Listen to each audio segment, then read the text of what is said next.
जीवमजीवमधौवम् जडवरवसेन जेनने दिष्टम् जिनवरवसेन जेनने दिष्टम् देवेन्द्रविन्दवन्दम् देवेन्द्रविन्दवन्दम् वन्दे तं सर्वदा शिरसा वन्दे तं सर्वदा शिरसा।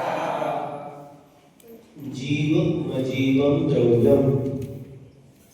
जीव द्रव्य और अजीव द्रव्य, इन दोनों ही प्रकार के द्रव्यों का वर्णन जिनवर में जो श्रेष्ठ है ऐसे तीर्थंकर भगवंतों ने किया है। 14 गाथाओं के माध्यम से आप लोगों ने जीव द्रव्य का वर्णन सुना। अब जो अजीव द्रव्य है, अजीव द्रव्य कितने प्रकार के होते हैं? 5 प्रकार के। उद्गल द्रव्य, धर्म द्रव्य, अधर्म द्रव्य, आकाश द्रव्य और काल द्रव्य। ये 6 द्रव्य अजीव द्रव्य है। इन अजीव द्रव्यों का वर्णन अब यहाँ से प्रारंभ होता है। गाथा नंबर 15।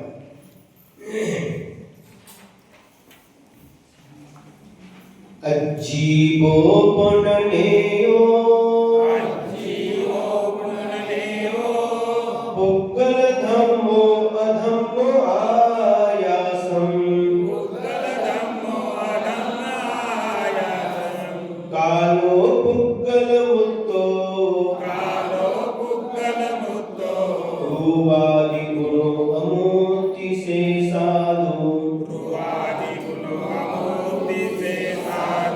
अजीवो पुननेयो पुग्गल धम्मो अधम्मो आयासम् कालो पुग्गल मुक्तो रूपादि गुणो अमूर्ति से साधु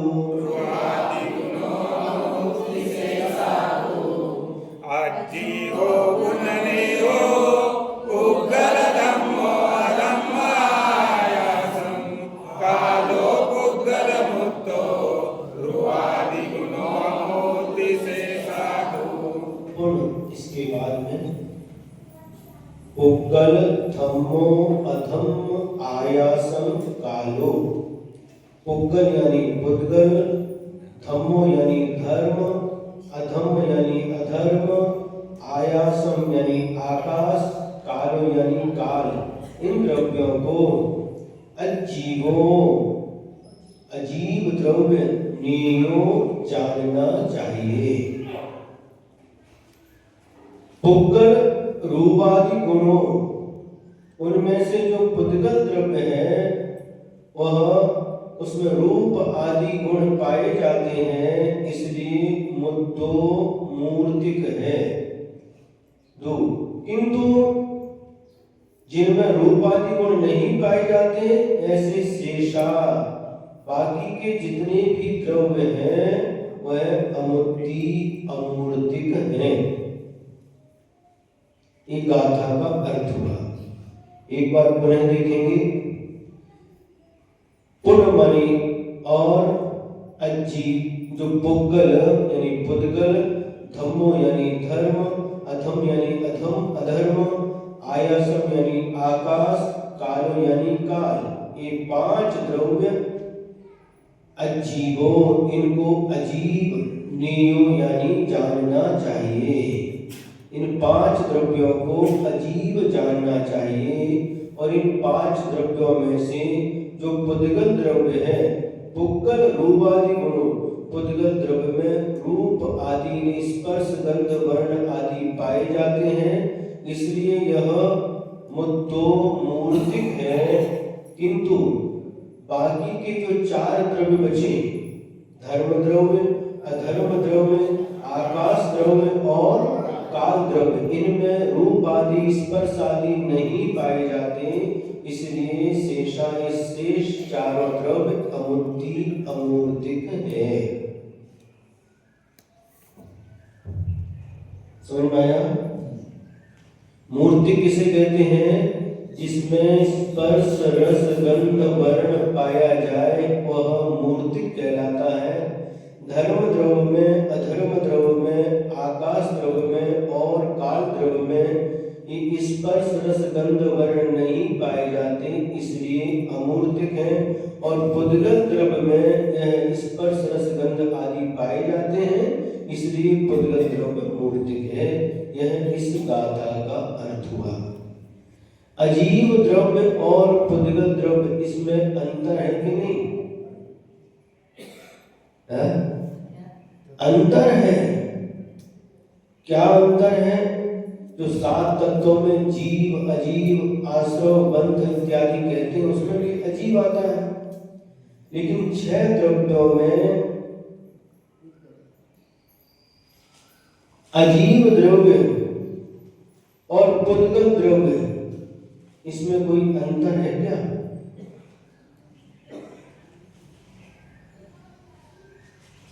नहीं समझ रहे हैं? क्या अंतर है?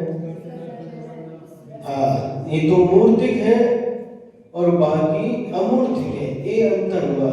दूसरा अंतर यह है, क्या अंतर है? जो पुद्गल होता है वह नियम से अजीब होता है, और जो अजीब होता है वह नियम से पुद्गल नहीं होता।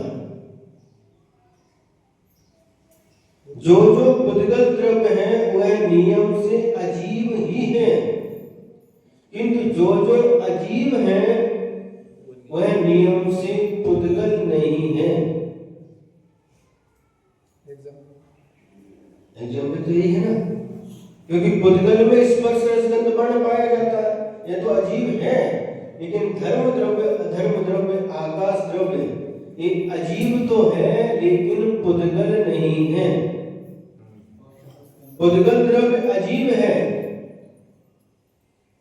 लेकिन जो अजीब है वह पुद्गल नहीं है, क्योंकि उनमें धर्म, अधर्म, आकाश, काल, इन द्रव्यों में ये अजीब तो है, ये पुद्गल नहीं है। पुद्गल क्यों नहीं है? क्योंकि ये मूर्तिक नहीं है। मूर्तिक क्यों नहीं है? क्योंकि इसमें स्पर्श गंध रस आदि नहीं पाए जाते। इन दोनों में अंतर है। पुद्गल किसे कहते हैं? जो बनता है और मिटता है, पूर्ण करण जिसका स्वभाव है उसे पुद्गल द्रव्य कहते हैं। और इन आंखों के माध्यम से हमें जो जो दिखाई देता है वह सब पुद्गल द्रव्य का ही विस्तार है। समझ आ रहा है? जो भी हमें दिखाई दे रहा है वह सब पुद्गल द्रव्य ही हमें एकमात्र आंखों से दिखाई देता है।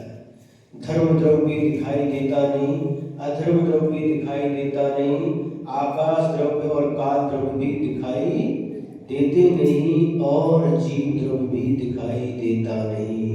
जो दिखाई दे रहा है इसको हम देख रहे हैं, सिर्फ पुद्गल द्रव्य ही हमारी आंखों का, हमारी दृष्टि का विषय बनता है।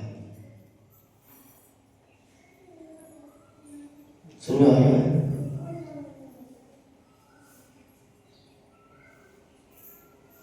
जो दिख रहा है सब पुद्गल है। शरीर दिख रहा है, माइक दिख रहा है, चश्मा दिख रहा है, पुस्तक दिख रहा है, टेबल दिख रहा है, जो कुछ भी दिख रहा है आंखों से वह सब पुद्गल द्रव्य ही हमें दिखाई देता है।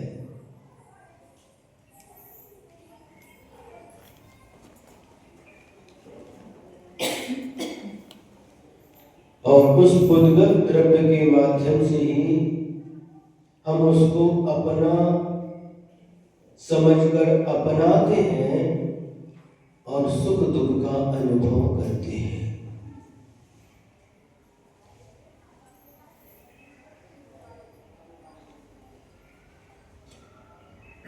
बात समझ में आ रही है?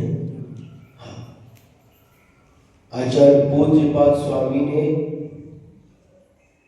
एक ग्रंथ लिखा है, और भी ग्रंथ लिखे हैं, लेकिन इष्टोपदेश ग्रंथ लिखा है। 50 श्लोक प्रमाण यह ग्रंथ है। ग्रंथ के अंतिम उपसंहार करते हुए उन्होंने एक श्लोक लिखा है, जीवोन्यः पदगलश्चान्य इत्यसौ तत्व संग्रह यदुच्यते किंचित सोस्तु तस्यैव विस्तरः। जीवोन्यः पुद्गलश्च अन्यः, जीव अलग है और पुद्गल अलग है। इत्यसौ तत्व संग्रह, यही तत्व का संग्रह है।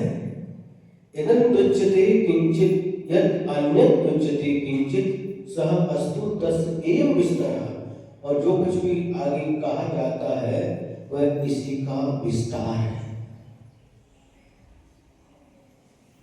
सारांश क्या है? जीव अलग है और पुद्गल अलग है। बाकी द्रव्यों को क्यों नहीं लिया? क्योंकि बाकी द्रव्य से हमारा कोई संबंध नहीं रहता, किंतु जो हमारा संबंध हुआ है पुद्गल द्रव्य के साथ हुआ है। कर्म भी पुद्गल है, शरीर भी पुद्गल है, और उन पौद्गलिक कर्मों के कारण से हमें शरीर की प्राप्ति होती है। जो कुछ भी आत्मा सुख दुख का संवेदन करता है और वही इन कर्मों का फल प्राप्त करके करता है।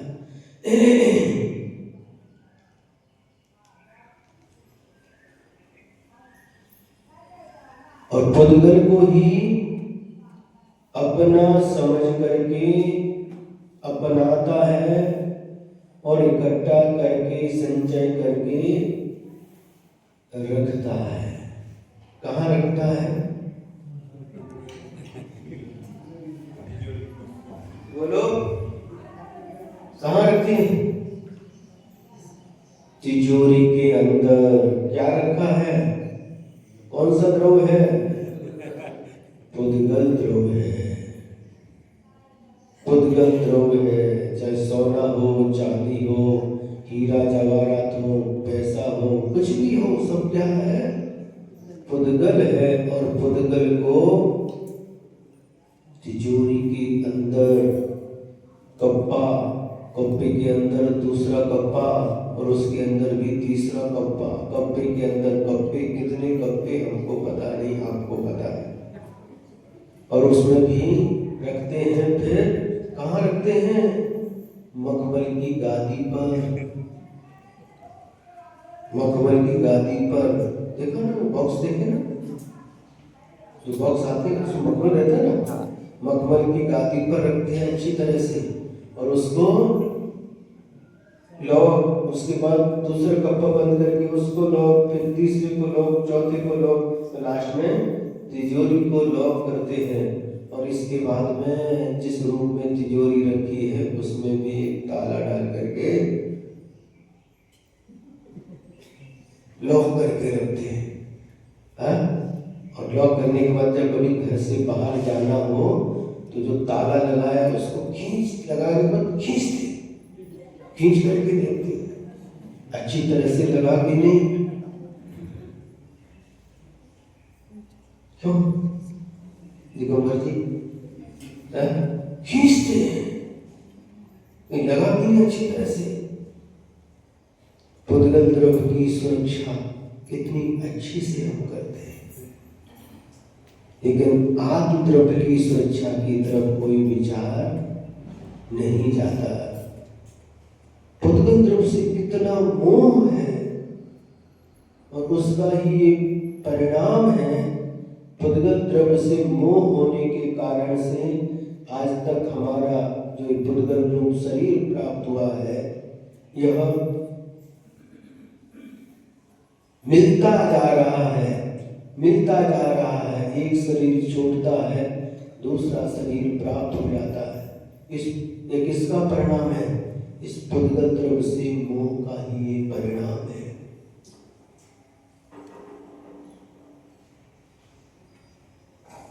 सुन रहे हैं? ये भी पुद्गल द्रव्य है, सोना भी पुद्गल द्रव्य है, पीतल भी पुद्गल द्रव्य है कि नहीं? जिस प्रकार से आप सोने को तिजोरी के अंदर ताले के अंदर बंद करके रखते, उस प्रकार पीतल को क्यों नहीं रखते हैं? हाँ, क्योंकि सोना कीमती है और पीतल कीमती नहीं है, इसलिए कीमती वस्तु को आप ताले के अंदर बंद करके रखते हैं। वह तो अंदर मखमल की गादी पर बैठा रहता है और आप उसकी सुरक्षा क्या बोलते हैं? नहीं, आप पहरेदारी बोलते हैं। जो बड़ी बड़ी सिटी में रहते हैं ना, सिक्योरिटी गार्ड बन करके आप बैठ जाते हैं, वॉचमैन बन करके बैठते हैं, उसकी सुरक्षा करते हैं, इधर उधर चक्कर लगाते रहते हैं। सुन रहे हैं? हाँ, कितना मोह है और ये पक्का है, सब छूटना है। एक क्षण लगेगा और सब कुछ छूट जाएगा, देर नहीं लगेगी। एक क्षण में अटैक आया, गए। इसको जोड़ करके रखा था, ताले बंद रहेंगे, चाबी भले ही आपके पास में, बाद में लोग आपकी चाबी को निकाल लेंगे। जिसको मेरा मेरा माझा माझा माझा कह करके इकट्ठा किया था, और जिसको माझा मुर्गा कहते थे, वही बेटा लेकर के कहां पर शमशान भूमि में जाकर के आग लगा देगा, शरीर को भस्म करेगा। यह सत्य है, सत्य है कि नहीं? सत्य है, लेकिन फिर भी यह मोह का ऐसा प्रभाव है, मोह कर्म का ऐसा प्रभाव है कि बात सुन करके भी, समझ करके भी मोह की गांठ ढीली नहीं पड़ती।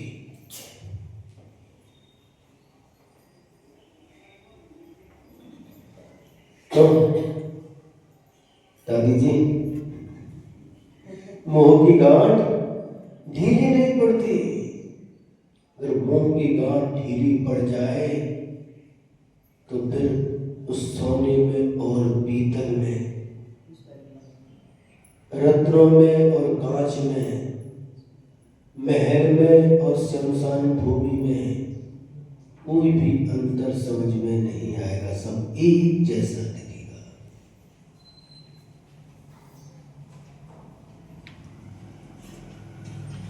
सुन रहा? तो यहां पर कहा है, पुद्गल किसे कहते हैं? जिसमें स्पर्श रस गंध वर्ण पाए जाए वह पुद्गल है। और जो पुद्गल है वह स्पर्श रस गंध वर्ण वाला होने से मूर्तिक है। शेष चार द्रव्य, उनमें स्पर्श रस गंध वर्ण नहीं पाए जाते, इसलिए ये चार द्रव्य कौन कौन से? धर्म द्रव्य, अधर्म द्रव्य, आकाश द्रव्य और काल द्रव्य अमूर्तिक है। जीव किसे कहते हैं? जिसमें चेतना पाई जाए उसे जीव कहते हैं, और जिसमें चेतना नहीं पाई जाए उसे अजीव कहते हैं। तो जीव के अंदर चेतना है, इसलिए जीव जीव है। और शेष पांच द्रव्यों के अंदर चेतना नहीं पाई जाती। पुद्गल, धर्म, अधर्म, आकाश, काल, इन पांचों द्रव्यों के अंदर चेतना नहीं है, इसलिए पांचों द्रव्य अजीब है। पुद्गल द्रव्य भी अजीब है और बाकी के चार द्रव्य भी अजीब हैं, लेकिन अजीब होते हुए भी पुद्गल द्रव्य पुद्गल है, मूर्तिक है। और शेष चार द्रव्य अजीब तो है लेकिन मूर्तिक नहीं है, वह पुद्गल नहीं है। ये पुद्गल और अजीब में अंतर अच्छी तरह से समझ लेना चाहिए।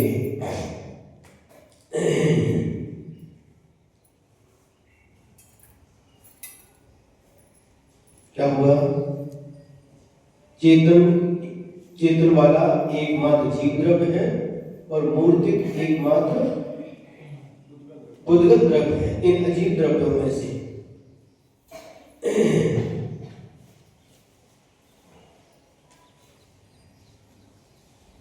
एक गाथा का अर्थ हुआ है। एक बार और समझेंगे। पुण्य पुण्य है पुद्गल, पुग्गल यानी पुद्गल द्रव्य, धम्मो यानी धर्म द्रव्य, अधम यानी अधर्म द्रव्य, आयासम यानी आकाश द्रव्य, कालो यानी काल द्रव्य। इनको अजीब द्रव्य नियो जानना चाहिए। पुग्गल रूपादि गुणों, इन अजीब द्रव्यों में से जो पुद्गल द्रव्य है वह रूपादि गुण वाला है, इसलिए मुद्दो मूर्तिक है, किंतु शेष चार द्रव्य रूपादि गुण वाले नहीं होने से अमुक्ति अमूर्तिक है। यह इस गाथा का अर्थ हुआ। गाथा नंबर 16। सत्तो बंधो सुभगो स्थूलो संठान भेद तम छाया,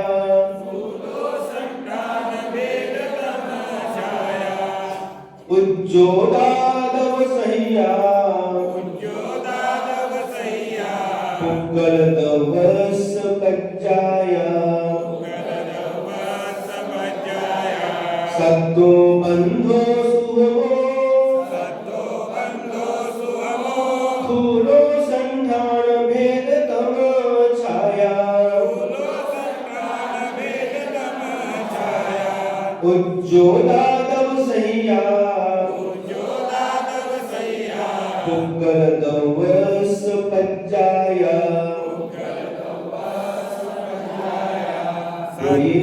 सत्तो बंधो सुहमो स्थूलो संठान भेद तम छाया, उज्जोदादव सहिया, पुग्गल दवस पज्जाया। जो पुद्गल द्रव्य मूर्तिक है उनकी 10 पर्यायों का इस गाथा के अंदर उल्लेख किया गया है।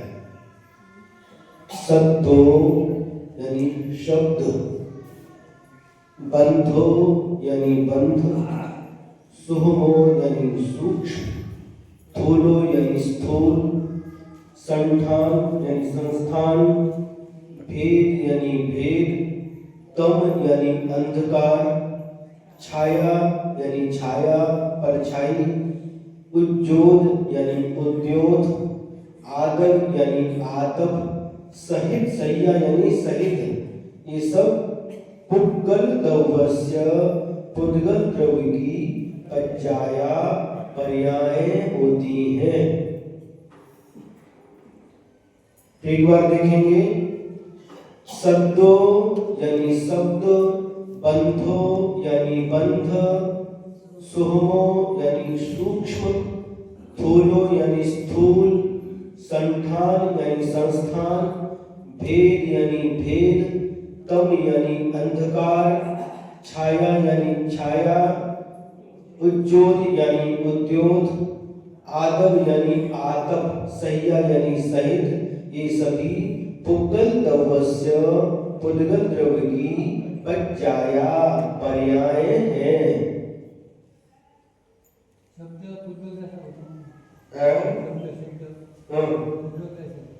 पुद्गल कैसे होता है? फिर क्या होता है? जीव होता है।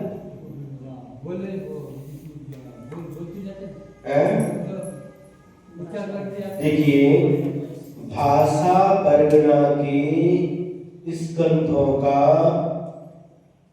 जो ध्वनि रूप परिणमन होता है उसका नाम शब्द है।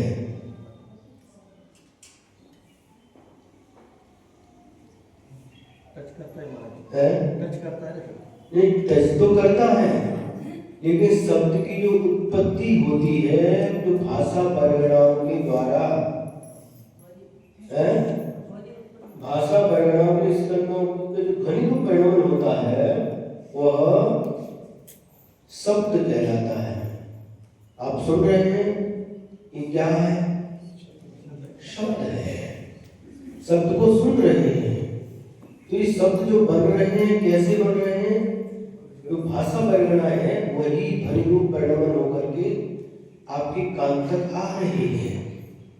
अब इनका देखिए, एक पुद्गल है कि नहीं है? कैसे पुद्गल है देखिए, जो पुद्गल के द्वारा रोका जाए। आप लोग सुन रहे हैं, आपके कानों में ध्वनि आ रही है और ध्वनि बाहर भी जा रही है। जब इस प्रांगण के जितने भी दरवाजे और खिड़की हैं सबको बंद कर दें तो ध्वनि आपके कानों तक तो आएगी लेकिन बाहर नहीं जाएगी। पुद्गल के द्वारा इसका क्या हो गया? प्रतिबंध हो गया। जो पुद्गल खिड़की दरवाजा सब बंद कर दिया, इसके बाद में वह आवाज बाहर नहीं जाएगी।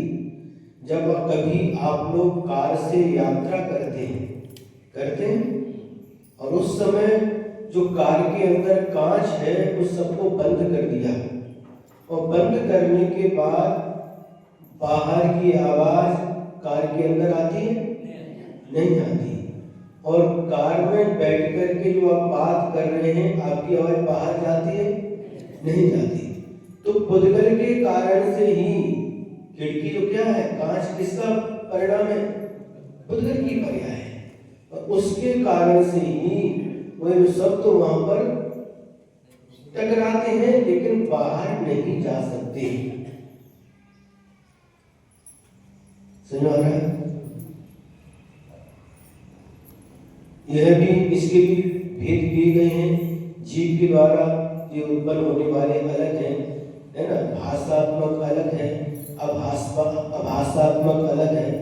आभासात्मक भी दो प्रकार का होता है, एक वैशेषिक होता है, स्वाभाविक होता है, और एक पुद्गल के द्वारा किया हुआ होता है। आपने घंटा बजा दिया, घंटे से ध्वनि उत्पन्न हो गई। ध्वनि कहां से आई?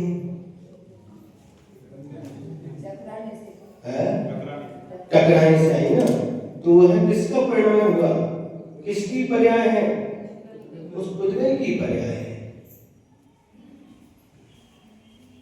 चाहे जीव के द्वारा ये ध्वनि उत्पन्न होती है लेकिन किसकी है? किसकी पर्याय है? जब यह जीव बोलने की इच्छा करता है तो भाषा परगणा को ध्वनि रूप परिणमन कराता है। तो ये किसकी पर्याय हुई? पुद्गल की पर्याय है। इसलिए ये शब्द पुद्गल की पर्याय है। इसके बाद दूसरे नंबर पर कहा बंध। दो वस्तुओं का अथवा दो से अधिक वस्तुओं का एक में हो जाना, इसका नाम बंध है। समझ में आ रहा कि नहीं? महाराज उदाहरण दे दो। दे दे। चूना है, क्या है? चूना वाले थे क्या? चूना, और उसमें हल्दी मिला दी। चूने में हल्दी मिला दी। अब ये दोनों मिल गए, एक में हो गए, इनका बंध हो गया। बंद होने के बाद में एक नई पर्याय उत्पन्न हो गई। चूना का रंग कैसा था? सफेद। हल्दी का रंग पीला। दोनों को मिला लिया तो कौन सा रंग बन गया? लाल हो गया। पीला भी समाप्त, सफेद भी समाप्त, लाल नई पर्याय उत्पन्न हो गई। तो उन दोनों के मिलने से इसका नाम बंध है। जो हमारा शरीर बना है यह भी पौद्गलिक है, पौद्गलिक वर्गणाओं से मिलकर के बना है, उनका बंध हुआ है।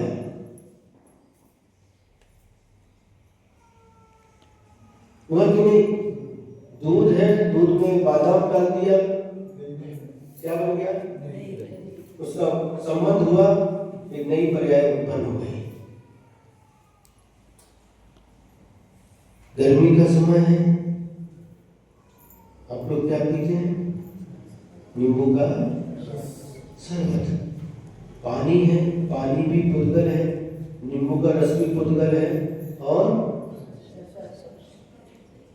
शक्कर मिश्री भी पुद्गल है। तीनों को मिला दिया, इनका बंद हो गया, हुआ कि नहीं? ये बंद होने के बाद ये भी पुद्गल की पर्याय है कि नहीं?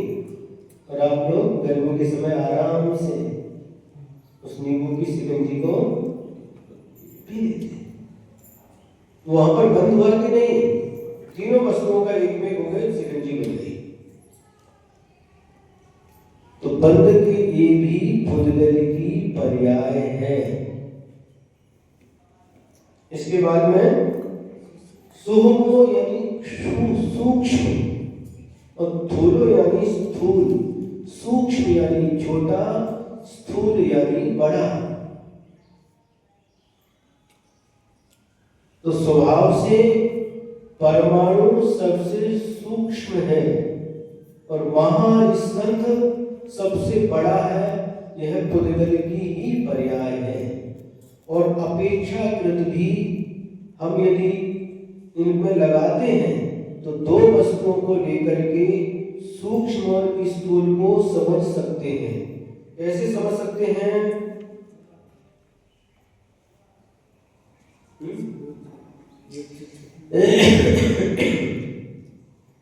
कैसे समझ सकते हैं? देखिए, नारियल है, नारियल है, नारियल बड़ा है। नारियल से आम छोटा है कि नहीं? आम से आंवला और छोटा है, छोटा कि नहीं? और आंवला से भी छोटा क्या है? काली मिर्च ले लो, काली मिर्च, काली मिर्च उससे भी छोटी है। ठीक है, अब ये हो गया, उससे ये छोटा, उससे ये छोटा, उससे ये छोटा। अब इनको बड़ा कैसे, स्थूल में कैसे लगाएंगे? तो काली मिर्च से आंवला बड़ा है, आंवले से आम बड़ा है, आम से नारियल बड़ा है। स्थूल की सूक्ष्म क्या है?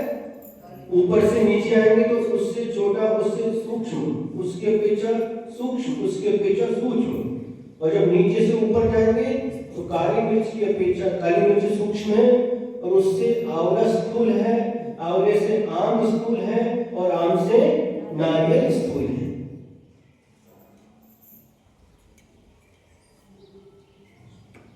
सुना है?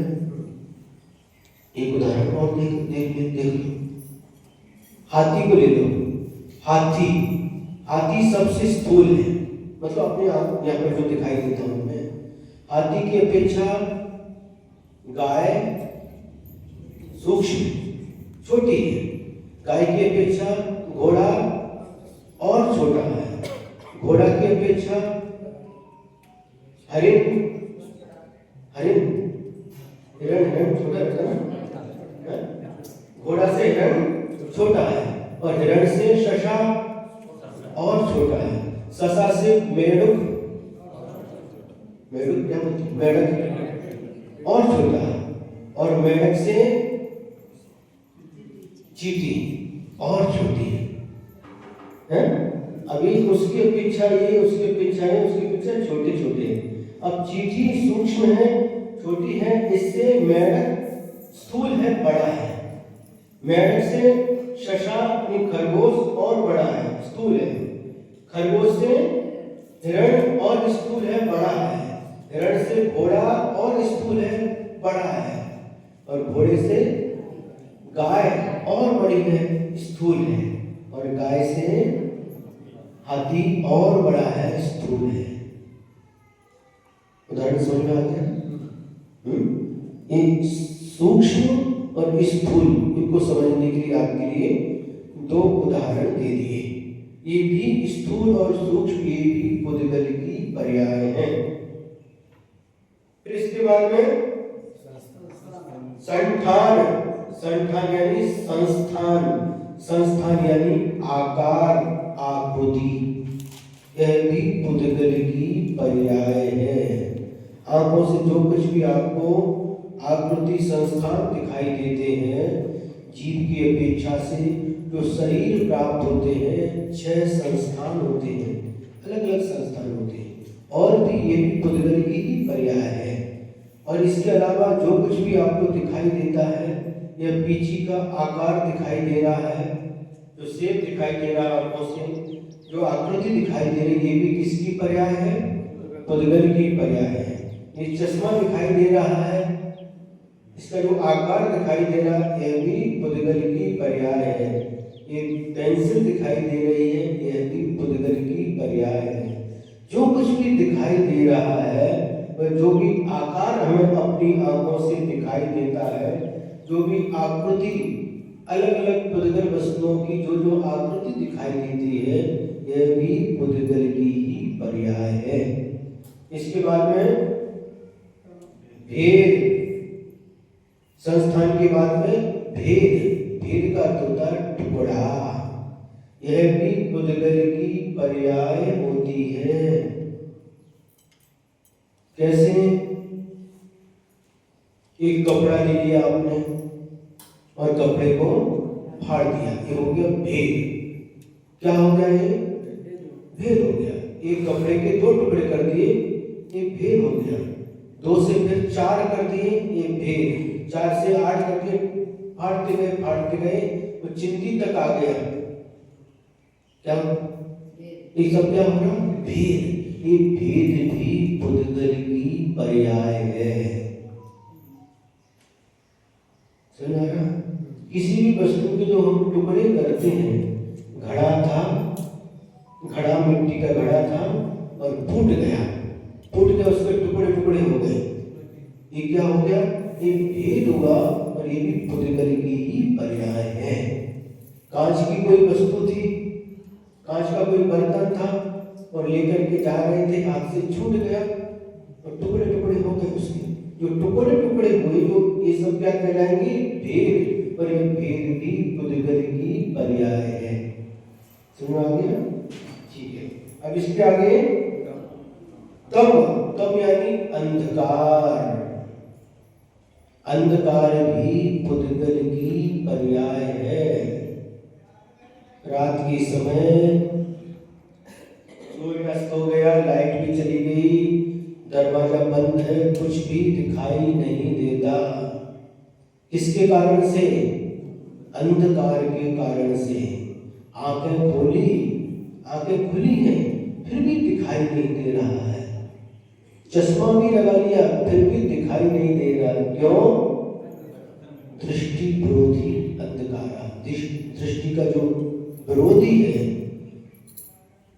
वह कौन है? अंधकार है। तो अंधकार भी पुद्गल की पर्याय है। दूसरी वस्तु तो छोड़ दो, अपना हाथ भी हमें दिखाई नहीं देता अंधकार के समय। तो अंधकार किसकी पर्याय हो गई? यह भी पुद्गल की पर्याय है। और इसके बाद में छाया। कौन छाया? किसी का नाम भी हो सकता है छाया। छाया मतलब? छाया मतलब क्या है?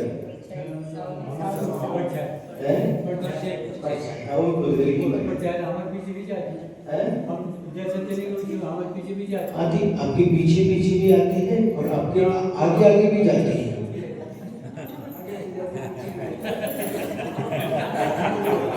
तो अगर आपकी छाया, आपकी परछाई, आपने कहा हमारे पीछे पीछे आते हैं, कभी कभी आपके आगे आगे भी जाते हैं,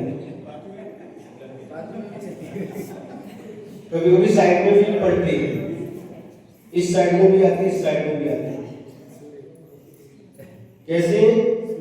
जब सूर्य पूर्व दिशा हो, सुबह का समय हो और सामने से सूर्य का प्रकाश आ रहा है ना, और जिस समय आप किधर पश्चिम की तरफ चल रहे हैं तो आपकी परछाई आपके सामने रहेगी, है ना, सामने रहेगी। और जब आप पूर्व दिशा में चलोगे तो आपकी परछाई आपके पीछे आएगी। और जब दक्षिण की तरफ जाओगे एक बाजू में आएगी, उत्तर दिशा में जाओगे तो दूसरी बाजू में आएगी। परछाई कितनी तरफ, और यदि कोई विदिशा का रास्ता भी तो तिरछी भी पड़ती है, विदिशा में भी आती है। जिस दिशा में जाओ तो उस दिशा में, हाँ, जिस दिशा में चलते उस दिशा में, जिस दिशा में सूर्य है, सूर्य किस दिशा में उसके अनुसार। धन संपत्ति भी पुद्गल है? जब आपका पाप का उदय हो तो आप धन संपत्ति के पीछे भागो, लेकिन वह आपसे दूर भागती है। जिस प्रकार से आप पूर्व प्रातः काल में पश्चिम दिशा की तरफ जा रहे हो और आपकी परछाई आपके सामने, आप भागोगे तो परछाई आपके आगे आगे भागेगी। पाप कर्म का उदय है, आप धन के पीछे भागोगे, धन आपसे दूर भागेगा। और जब पुण्य का उदय आएगा तो आप धन से दूर भागोगे, धन आपके पीछे लगेगा।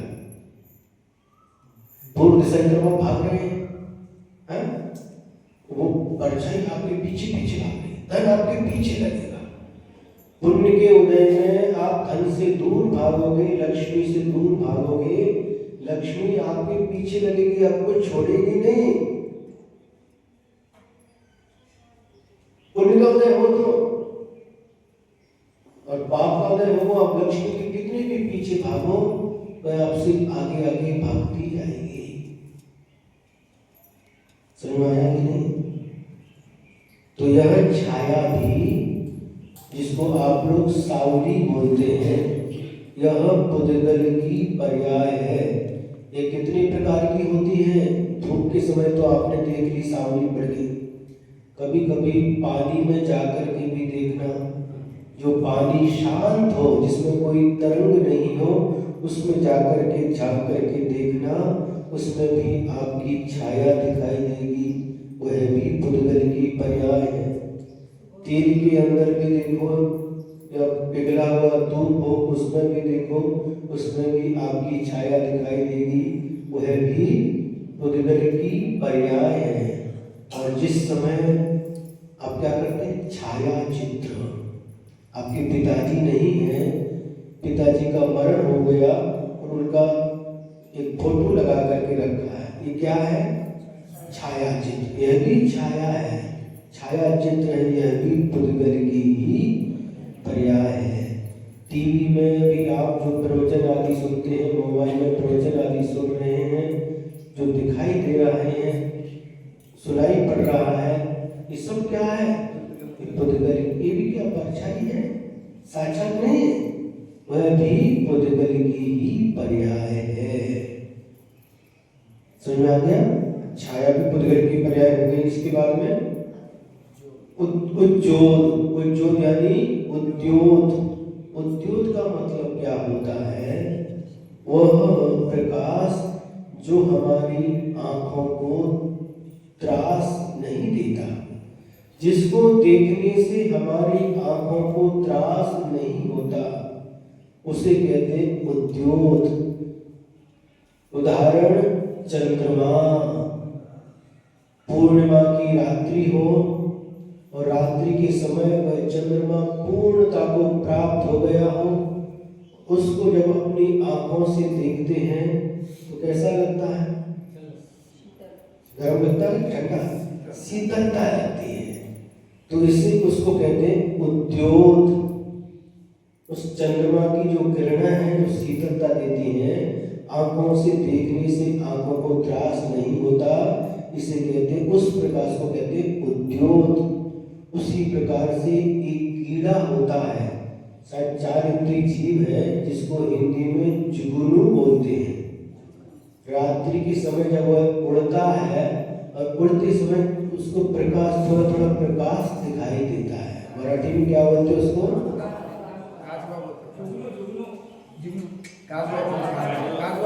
काजवा, काजवा, उसको भी उद्योत कहते हैं, है ना?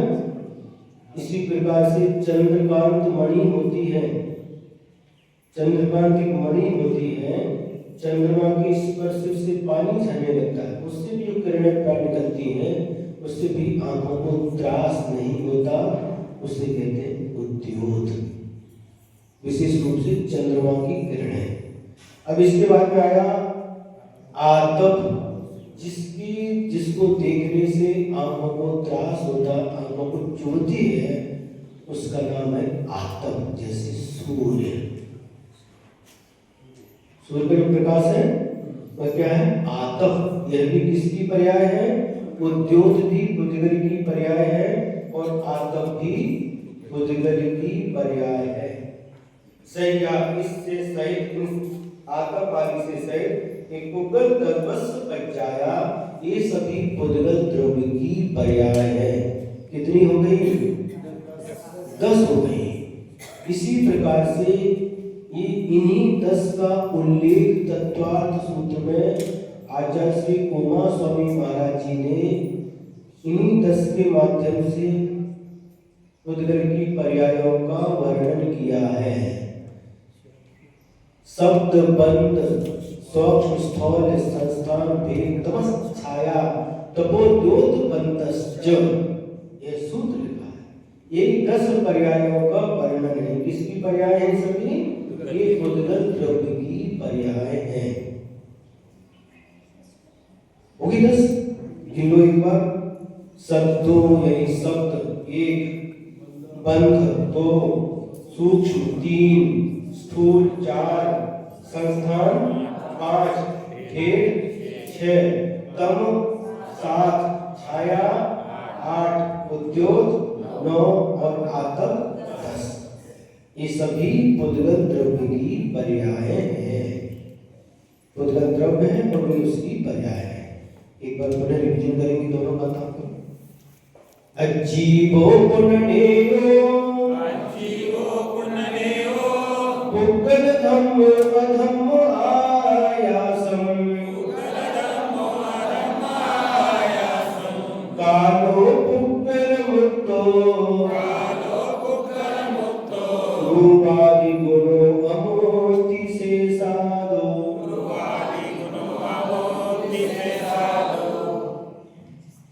पुनमानी और पुद्गल यानी पुद्गल, धम्मो यानी धर्म, अधम्म यानी अधर्म, आयासम यानी आकाश, कालो यानी काल।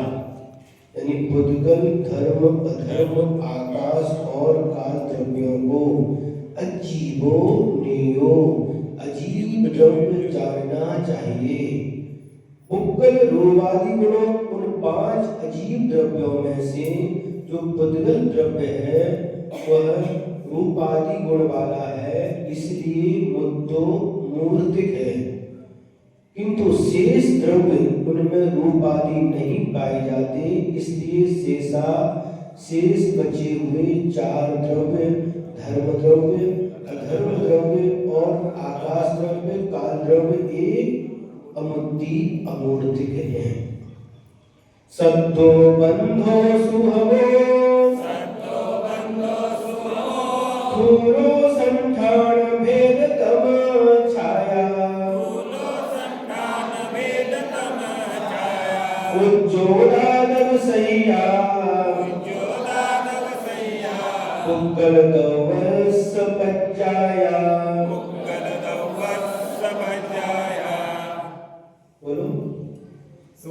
सद्दो बंधो सुहवो, थूलो संठान भेद तम छाया, उज्जोलादव सैया, पुद्गल दवस पज्जाया।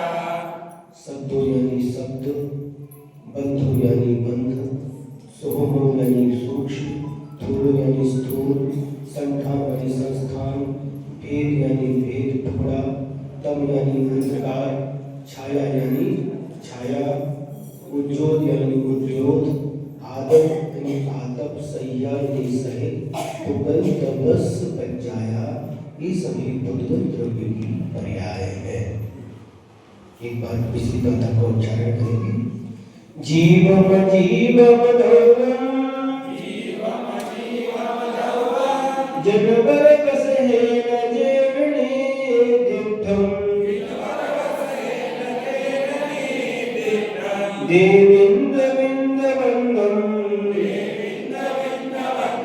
वंदे तं सर्वदा शिरसा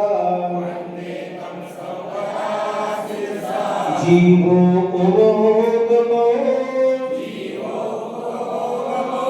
अमुक्तिकर्ता सदेह परिमाणो भोक्ता संसारस्थो सिद्धो सो विश्व सोढ़ गई इक्काने चतुपाना इंद्रिय बल मारु आन पानोय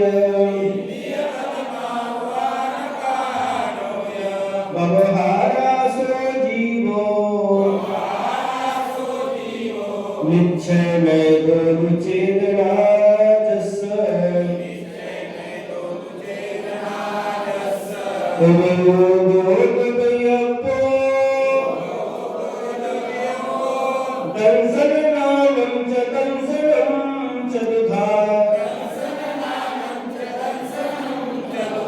चक्षु अचक्षु ओहि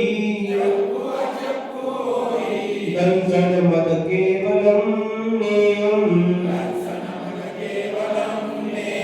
नानम अट्ठवियप्पम मधुसूदनोहि अनाननानि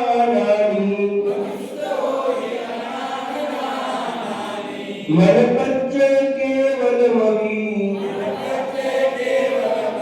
पच्छख परोक्ष भेयं च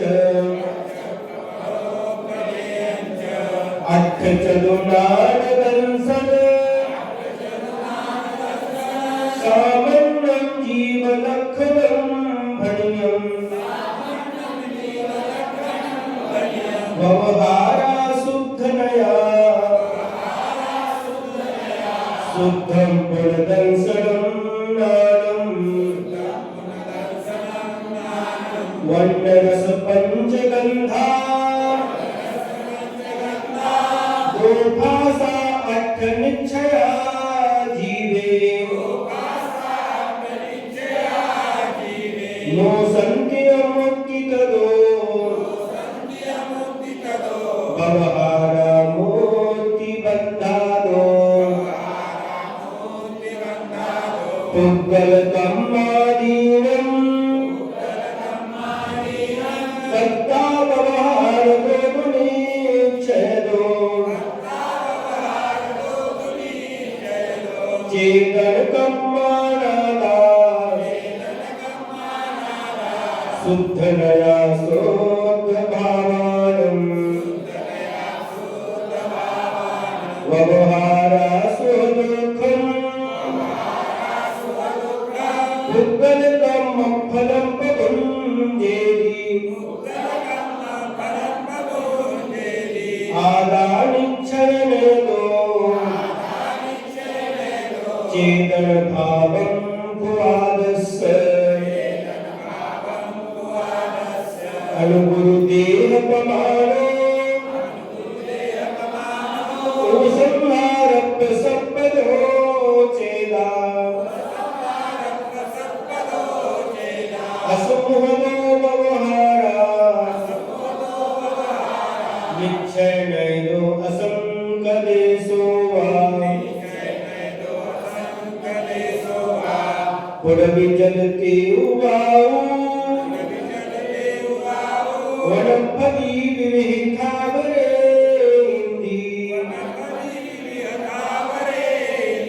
दिग दिग चलु पंचखा कस जीवा होती संखादी समना अमनानेया पंचिंद्रिय निम्मना पर सौवे आदर सोमे इंदी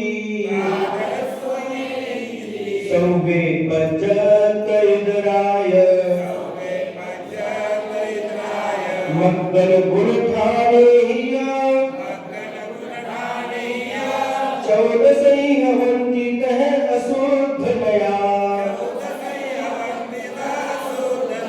हिन्नेया संसारी सर्वे शुद्धा हो शुद्ध नया निकम्मा अठ गुणा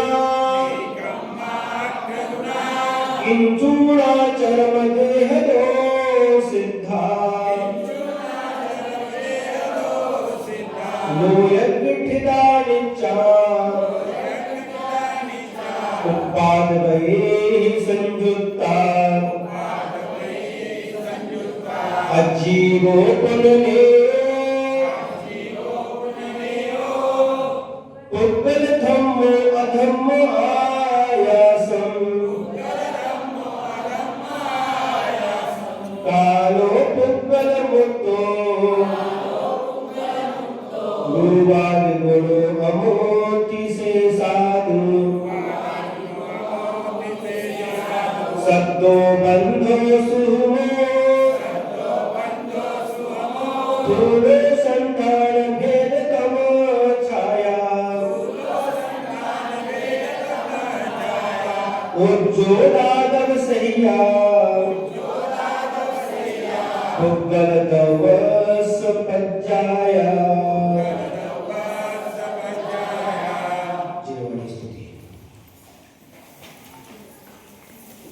यदर्थमात्रा पदवाक्यहीनं मया प्रमादाद् किञ्चनोक्तं तन्मे च मे त्वादिर्दातु देवी सरस्वती केवलबोधिलब्धिं बोधि समाधि परिणामशुद्धि सात्मोपलब्धि शिवसौख्यसिद्धि चिन्तामणि चिन्तितवस्त्राणि कौवन्दमानस्य ममास्तु देवी कौवन्दमानस्य ममास्तु देवी द्वादशां जिनवाणी माता की जय।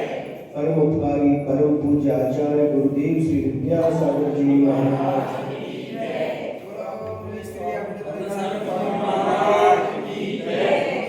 संगति जय।